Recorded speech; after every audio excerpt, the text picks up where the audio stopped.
Now I'm going to show you my most successful European rig, which is the bolt rig. It's a very common rig among carp anglers in Europe. It's basically their go-to, and it's become mine this year too. Number one thing I do is I add a rubber. It's actually a big bobber stop, but you can use any piece of rubber you got, and that's going to serve as a stop for your weight. And you want to put it about, I don't know, 6 to 10 inches back from your main swivel. Further on down the line, I've showed this rig on the internet before. Connected an easy clip swivel, obviously by skipperstacklebox.com. It's about a number 3 size, and I've allowed it to run freely up and down my line like that, with just a little bit of give up until it hits that rubber stop, and that's going to stop the sinker from going any further. This is a 3.5 ounce weight. It's a pencil weight, and I should be using a flat weight, but I haven't got any yet, so I'm using a pencil weight for now. But any 3 ounce weight, and you want 3 ounces, you want a lot of weight there, because the bolt rig, this is what sets your hook for you, is this big heavy weight. And then I just have a regular barrel swivel up ahead of that, which is what I connect my hook link to. Now this hook link here is actually a lot longer than I would normally use. You normally want 6 to 10 inches, and this is about, probably 16 inches. I did that because I was targeting bigger carp. For reasons I can't explain. I was just told that on the internet by some more experienced carp fishermen. But heading down to the end of my line is a hair rig. And what this rig does, you'll have to look up the knotless knot to learn how to tie one of these, but it's actually really easy. And it has a trail of line with a little loop on the end coming off the back of the hook. Now yet again, this is a lot longer than I normally would use, but I was targeting bigger carp, so I wanted a lot of bait on the link there. And your bait doesn't actually go on the hook. It actually stays in a good situation about a ½ inch back from the hook, maybe sometimes touching the back of the hook, but you don't want any on the hook.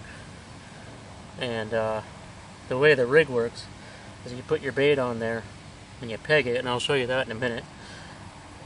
And when the carp comes to suck the bait off the bottom, he'll suck up the hair strand and he won't feel any hook, so he'll just eat it right up. And then as he goes to expel the hook, like they always do the first time they touch a bait, that's going to catch on the corner of his mouth, and then your 3 ounce weight is going to make that stick in him. Some guys use heavier weights than that. I could see it being necessary some days, to be honest. And that's your basic bolt rig. The easy clip swivel is so handy to have on here because, like I said, people are changing their weights who are carp fishing all the time. They're changing their weights all the time. You might want to upgrade to a bigger weight. Let's say it's 50K winds out here or something like that. 3 ounces, it seems like a lot, but it won't always hold your bait in place.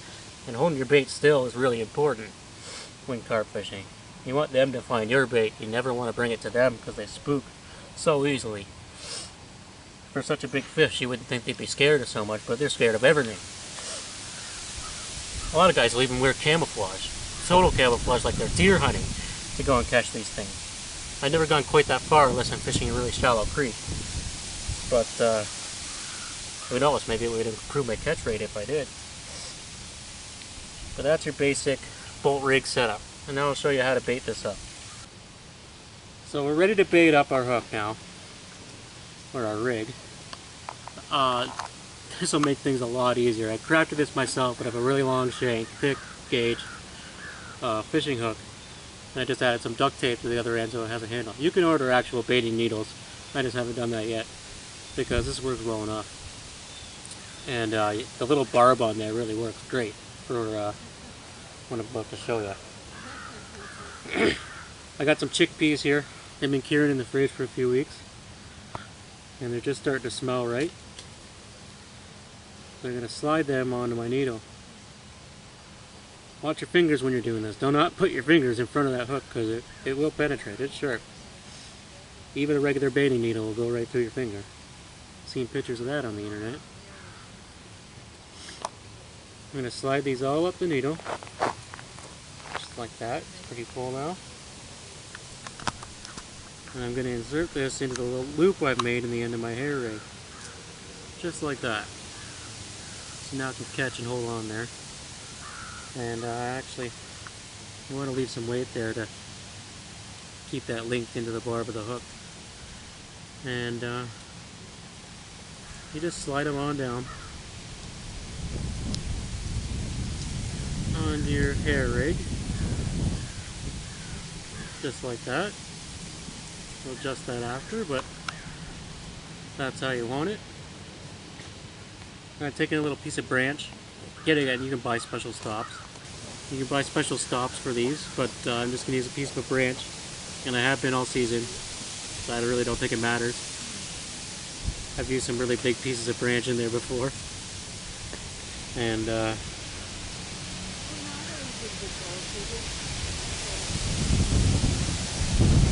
stick that into the loop. Probably impossible to see, but you essentially just stick this stick into the end of your hair loop. Turn the needle upside down, slide it out, and slide your bait back so it's now pressed against the stopper. And now you can see my hair rig. That's how it looks in the end. So before we cast that out, I'm going to show you my pod. So here's my specialized carp pod. Now you don't need one of these by any means. This is just bells and whistles to make it a whole lot easier and more convenient. Now if you didn't have one of these, you'd be washing your spool all day to see it spinning and see the fish taking the bait. But electronic bite alarms make it so you don't even have to look at your pole, and it's really convenient and awesome. You can set this up. It takes 3 rods. This is actually a cheap one. It was only 50 bucks. So folks, just one last thing I want to tell you. With this particular rig, or any sort of hair rig, is how to set the hook, and that is don't. I was hoping to get a fish on so I could show you that, but I guess that's not going to happen in this spot anyway. But essentially, let's say that the line was screaming off my spool, my alarm was going off. Most people's instinct is to go like this and set the hook, or sideways, or however. And that's just not right. You're going to lose fish that way. I did it for like probably a year using hair rigs and then gave up on them because I didn't think they worked. And it turns out I was just ripping the hook out of the fish's mouth every single time. So let's say this is screaming right now. You simply pick up the rod and start reeling like that. Straight at the fish. And then you can start battling the fish. Unfortunately, there's no fish here. Take my bait. Luckily, everything used for carp is biodegradable. Throw it in the water. And the minnows and sunfish and shiners and rock bass and all that stuff, they love the chickpeas and the corn anyway.